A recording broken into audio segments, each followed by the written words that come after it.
Volta a falar, e a gente tem visto muita gente falando no futebol brasileiro. Vamos recapitular aqui o começo de uma história de acusações, quando o John Textor diz que tem provas de que há fraude no futebol brasileiro. Num primeiro momento acusa o Palmeiras, num segundo momento diz que não é bem isso, já disse que as provas serão entregues à Justiça Comum e não ao STJD, que é da Justiça Desportiva. Vamos tratar desse assunto, começando pelos personagens envolvidos.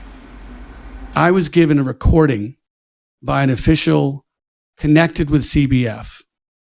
It was validated, authenticated. It was told to me by credible authorities here, not journalists, not agents, that it was also in the hands of the police, that it had been in the hands of governing bodies for a year.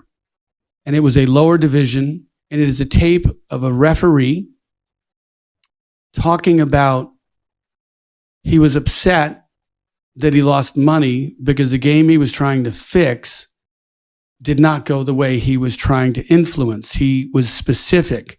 He gave a minute on the clock, that he awarded a PK that he shouldn't have. And the striker of the ball in the PK hit the post, and he complained. And he said, I did everything I could. It's a karaoke accent. It allowed us to identify the ref, the point in time that he talks about in the game, the event in the game, the PK, the extra minutes he talks about on tape, that when that didn't work, he tried everything, but he couldn't find another PK. I believe this is what the translation will say. The match-fixing report related to a game in the end of 2022. It was a Palmeiras game. There appears to be no evidence that Palmeiras was involved. It was Palmeiras Fortaleza. That evidence was sent to the CBF. I don't know who it got to at the CBF. I am not alleging that it made it out of the mailroom at the CBF. I wasn't involved. So I have match-fixing evidence that we've now looked into from prior years before Botafogo was involved. Bom, tá aí a declaração do John Textor tentando elucidar as acusações que ele havia feito anteriormente. A gente tem também uma nota feita pelo Palmeiras que diz o seguinte, que a Sociedade Esportiva Palmeiras informa que tomará todas as medidas legais cabíveis nas esferas civil, criminal e esportiva contra o dono da SAF do Botafogo, John Textor. E aí continua dizendo para que ele responda pelas declarações irresponsáveis e levianas que recorrentemente têm envolvido o nome do atual bicampeão brasileiro. E agora há pouco saiu também uma nota do staff do John Textor, respondendo a essa nota do Palmeiras que está aí na sua tela. O público deve ser lembrado de revisar o vídeo publicado em seu site pessoal, o site do John Textor, em que clarifica que não houve acusação direta ao Palmeiras. Não há questão para ser discutida na imprensa, já que todas as partes acusadas estão sob sigilo de processo e suas identidades devem permanecer confidenciais, sendo reveladas apenas pela CBF e procuradores federais. Jean, vou começar esse assunto com você. Já há para mim ali um desencontro quando se diz que esse assunto não deve ser debatido publicamente, uma vez que quem trouxe esse assunto a público foi o próprio Textor. Se é em segredo de justiça, se existe uma acusação e ele tem provas dela, ele não está errado de entregar no lugar certo. Isso ele tem o direito de fazer. Agora, quem trouxe isso a público como debate foi ele próprio. Perfeito, eu ia começar exatamente por aí. Quer dizer, na hora que o Botafogo solta uma nota dizendo que não há nada para ser discutido na imprensa a respeito disso, porque tudo corre em sigilo de justiça, eu me pergunto, por que John Textor leva recorrentemente esses temas à imprensa, aos podcasts, a quem quer que seja? E eu me pergunto, o que é John Textor? Qual que é o objetivo dele? Qual que é o objetivo final? É ajudar o futebol brasileiro? Se for isso, a gente agradece, porque a gente precisa muito de ajuda para o futebol brasileiro, de profissionais, de pessoas, de empresários que tenham envolvimento com outras ligas importantes. Mas até por esse tema ter sido tão recorrente, estar sendo tão recorrente no futebol brasileiro, eu fui me informar um pouco com colegas nossos que acompanham muito de perto o futebol inglês e o futebol francês. E aí a pergunta básica que eu fiz para essas duas pessoas foi, cara, como é que é visto o John Textor na Inglaterra? Como é que é visto o John Textor na França? Ele é um cara de declarações contumazes, incisivas, polemista, ele invade campo, ele berra, ele vocifera, ele faz tudo que a gente tem visto ele fazer no futebol brasileiro? E nos dois casos a resposta foi não. Ele não é, o que ele é no Brasil, absolutamente. Na Inglaterra, você pode dizer, o clube dele, embora seja um clube tradicional, talvez não seja um clube hoje que tenha a importância do Botafogo aqui, olhando para um Botafogo que brigou por título brasileiro, isso talvez tire um pouco do espaço de mídia e tudo mais, mas ele não é esse personagem na Inglaterra. Na França, menos ainda.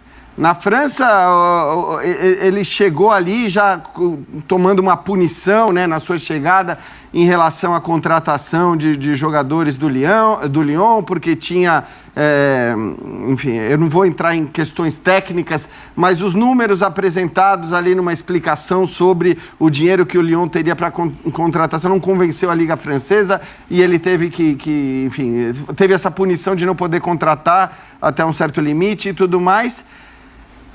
E ainda na França houve um episódio recente muito grave em que, vejam só, a participação do John Textor depois do que aconteceu com o ônibus apedrejado do Lyon, com o Fábio Grosso, técnico do Lyon, que saiu sangrando, mais ou menos o que a gente viu acontecer com Fortaleza, que talvez não na mesma proporção, mas um episódio de natureza muito parecido.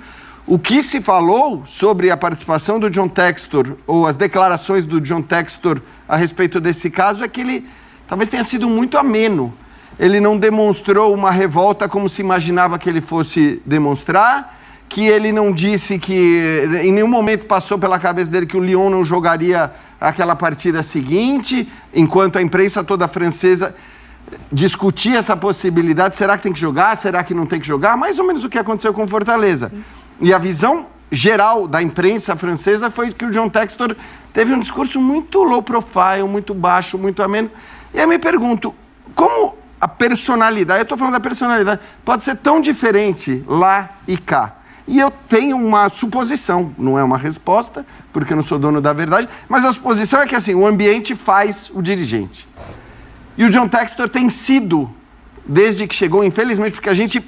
Quando viu o John Textor chegar, e eu me lembro de ter feito vários elogios em relação à perspectiva que a gente tinha, não são elogios, né? Na verdade, de ter demonstrado... Eram projeções, né? Isso, projeções, e de ter sido otimista em relação à chegada de um dirigente que era dirigente do Crystal Palace, né?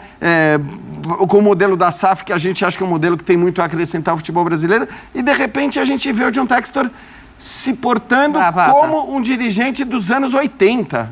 Pascoal sabe bem o que eram os dirigentes dos anos 80. Ele volta e meia traz aqui algumas frases de dirigentes dos anos 80 e ele está se portando dessa maneira. Sim, ótimo, eu acredito que ele tem a gravação, porque ninguém dá esse nível de detalhamento de gravação do jeito que ele deu. Inventando todos os detalhes. Então eu acredito que ele tenha.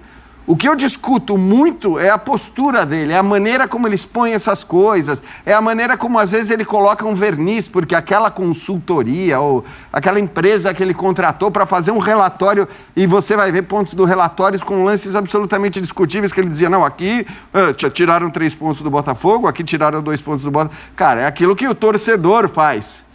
E não a tal da consultoria. Então, assim, eu esperava... Ele mandou esse relatório para a CBF. Ele mandou para a CBF. Então, eu esperava do John Textor muito mais do que verniz, que foi o que ele fez ao apresentar a tal da consultoria lá, a tal do estudo, né? Porque o estudo é um verniz, na verdade, para transformar o erro, o choro por reclamação em algo aparentemente com mais credibilidade. Mas nem esse verniz a gente tem visto mais. Então eu acho que ele realmente precisaria parar um pouco, pensar, se perguntar o que ele quer com todas essas ações, no que ele está beneficiando o Botafogo com todas essas ações, porque tem isso também. Eu acho que ele não está ajudando o Botafogo em absolutamente nada com tudo isso que ele tem feito. Eu só acho importante a gente tocar num ponto, para ouvir Pascoal e Djalma também, que a gente não está aqui debatendo o SAF, a gente não está aqui debatendo dirigentes estrangeiros, a gente está aqui debatendo formas de melhorar o futebol brasileiro. Se existe uma denúncia, se existe corrupção, a gente sabe que o futebol brasileiro não é perfeito e que isso já foi visto antes. Se isso for comprovado, há que se agir. Não tem ninguém aqui passando pano, né, para se houve compra de alguma coisa, para se um árbitro interferiu diretamente numa partida. O ponto não é esse. O ponto é a forma como as acusações estão sendo feitas sem nenhuma prova ser mostrada, Pascoal. Primeiro, eu acho que ele ainda está inconformado com a derrota do Botafogo para o Palmeiras naquela partida, em que significou a arrancada do Palmeiras em busca do título e a derrocada do Botafogo, né? Com a derrocada do Botafogo, ele não se conformou com isso, tanto que ele invade o campo, vai tirar satisfação com alguns jogadores do Palmeiras. O Rafael Veiga passa, ele pega o Rafael Veiga. Vocês estão lembrados dessa cena? Como que eles quisessem tirar satisfação com o Rafael Veiga. O Rafael Veiga estava jogando futebol. E aquele jogo, relatado, visto, não tem nenhum... O Tiquinho bateu o pênalti. Fez o gol. Poderia ter significado a diferença naquele jogo. Mas ele se revoltou. E essa revolta dele começa a trazer, com os fatos que ele disse, que ele tinha um relatório capaz de identificar todas as mazelas do futebol brasileiro nas arbitragens. Como disse o Jean, um verniz, né? O que é passar um verniz? É você tentar enebriar aquele que está ouvindo, aquele que está vendo. O que é enebriar? Botar uma névoa, né? Botar uma névoa em torno de uma situação. Faz acusações ao Palmeiras, depois retira as acusações do Palmeiras, que o Palmeiras não tem culpa disso. Ou seja, o Palmeiras foi beneficiado sem saber, é isso? Pois ele tira as acusações do Palmeiras, o Palmeiras foi beneficiado, mas ele não tem nada a ver com isso. Cita o Fortaleza. Sim. Entra num campo que é uma areia movediça. Ele tem essas informações e destaca essas informações logo que ele chega com as informações de que ele tem informações importantíssimas de corrupção no futebol brasileiro. Aí vai um outro instante. Aí ele vem pedir desculpas que não é o Palmeiras não está envolvido e que não é na primeira divisão do futebol brasileiro, numa instância inferior do futebol brasileiro, o acontecimento. Então isso tudo me soa como assim, ele está, eu não sei se ele está tateando, ou ele está medindo a temperatura da justiça, ou ele está medindo a temperatura da justiça desportiva. Eu não sei se ele está vendo até onde ele pode chegar, porque a gente sabe que no futebol as pessoas testam a paciência dos outros. Há um teste. O dirigente testa a paciência do presidente da CBF, do presidente do STJD, da Justiça Comum. Testa a paciência. Até que alguém resolve não ter a paciência com ele, né? É como jogador de futebol. O jogador de futebol também testa a paciência do treinador, testa a paciência do torcedor, até que os caras não têm paciência com ele. É mais ou menos a mesma coisa. O John Textor está testando a paciência do STJD, que precisa se posicionar. Essas provas foram entregues ao STJD? Ah, não, elas foram entregues à Justiça Comum.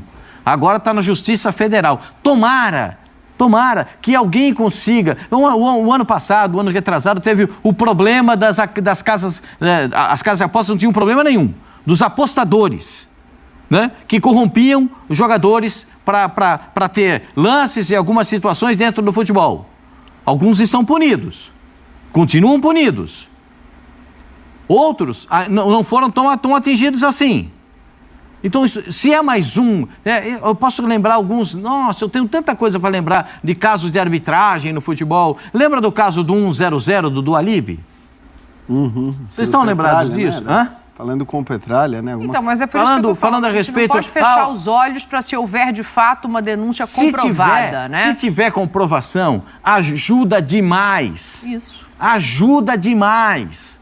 Ajuda. Não, e mandar para a Justiça Comum não é um problema. Eu até acho que ele faz bem em mandar para a Justiça Comum. Sim. Ainda que, evidentemente, o STJD, ao ouvir tudo que ele está falando, também tenha que se manifestar e tenha que chamá-lo e dizer, cara, vem cá. Você está falando tudo isso, você não vai mandar... Porque, assim, se você não nos entrega as provas, se você não diz nada e você sai falando tudo que você está falando, eu preciso tomar uma medida. Então, por favor, me ajude a não tomar de antemão essa medida, eventualmente contra o Botafogo, contra ele, e me mostre do que você está falando.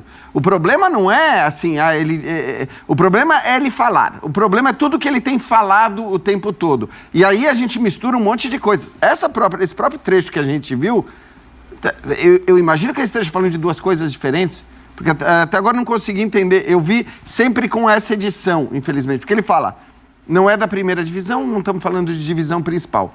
Aí em outro trecho ele fala de Palmeiras e Fortaleza. Ele fala de Palmeiras e Fortaleza. Que eu saiba, Palmeiras e Fortaleza não se enfrentaram recentemente numa divisão inferior. Então, do que nós estamos falando? Mostra. Se tem, entrega. Se tem a entrega na Justiça Comum, entrega na Justiça Desportiva. Porque a Justiça Desportiva também tem os caminhos. Mas acolha o seu próprio conselho. Não traga a público antes de ter, de fato, alguma coisa elucidada. Fala, Djalminha, eu vi que você está querendo falar aí. Não, Dani, assim, eu acho assim, a gente até está falando bastante do assunto, né, do Textor, mas eu acho assim, nós da imprensa, né, nós temos o dever, né, de abrir o espaço, né, para que todos falem, mas às vezes quando você não tem o que falar, às vezes é melhor ficar calado. Porque assim, ele falou, na minha concepção, tudo muito confuso. Um cara lá de dentro da CBF me ligou. Pô, o cara da CBF, beleza, pode ser verdade, mas o cara da CBF vai pegar o telefone, ligar pro John Textor, ó, tem uma gravação aqui, vou dar pra você. Assim, tudo pode ser real. Mas vai lá e prova e não fica falando. Porque falar, a gente pode aqui falar milhões de coisas. Mas só que ele está falando de coisas sérias, de denúncias, de corrupção, de roubo, de partida, manipulação, de resultado, árbitro que deu pênalti. Então, assim, vai lá, aonde tem que ir, prova. Ficar falando na imprensa, eu acho que não adianta. E quando a gente fala também dos dirigentes, como você falou aí, Dani, aí não é porque é estrangeiro, não, é porque é mais um dirigente que a gente critica tanto os nossos, é mais um dessa fanfarronagem, de ficar falando demais, e de que tudo pode. Então tem que chegar devagar. Assim, se tiver prova, vai lá e mostra, mas ficar falando não adianta nada. É isso, a gente tem... E eu acho que também muito em função disso, muito em função dos resultados, cara, que o Botafogo, ele só tinha que ter uma consciência. Ele não perdeu o campeonato em um jogo, não. Naquele jogo, não. Foram muitos e muitos jogos que eles erraram, falharam, e perderam o campeonato. Então tem que virar a página, seguir adiante. E como ele pode ter sido prejudicado naquele jogo do Palmeiras, o Palmeiras foi prejudicado em outro jogo, o Flamengo, o Corinthians, o São Paulo, enfim. Todo jogo é prejudicado. Agora, fazer certo tipo de acusação, de manipulação, tem que provar e não ficar falando. É interessante isso que o Djalma está falando, porque acho que talvez a gente não encontre um torcedor do Botafogo que atribua tanto à arbitragem a perda do título do ano passado, como o próprio John Textor. Porque é o que o Djalma está falando, você pode reclamar. Eu acho que o Adrielson não deveria ter sido expulso. Agora, se você quer insinuar que existe um esquema, será que um árbitro num esquema daria o pênalti que o Tiquinho depois desperdiçou? Sim. Talvez não desse, se houvesse um esquema de fato. Foi duvidoso, né? Foi duvidoso. E aí o árbitro vai lá e dá o árbitro no esquema, vai lá e dá o pênalti. E depois, como você falou, né, Djalma, você tem tantos jogos com um roteiro tão parecido com aquele, em que você não tem nenhuma discussão de arbitragem. Sim. E continua, e você acaba o campeonato falando de arbitragem, sendo que mesmo depois daquele jogo, o Botafogo teve inúmeras possibilidades de se manter na liderança. Ô, Jean. Diga. Ô, Jean, não, mas assim, um árbitro tem que ser muito fera, né? Para ele, aos 36 do segundo tempo, ele marcar um pênalti pro Botafogo, 3-1 jogo pro Botafogo, o cara não faz e o Palmeiras vira para 4-3. O árbitro programou isso tudo? Exato. Pelo amor de Deus, eu aí não é árbitro, é vidente.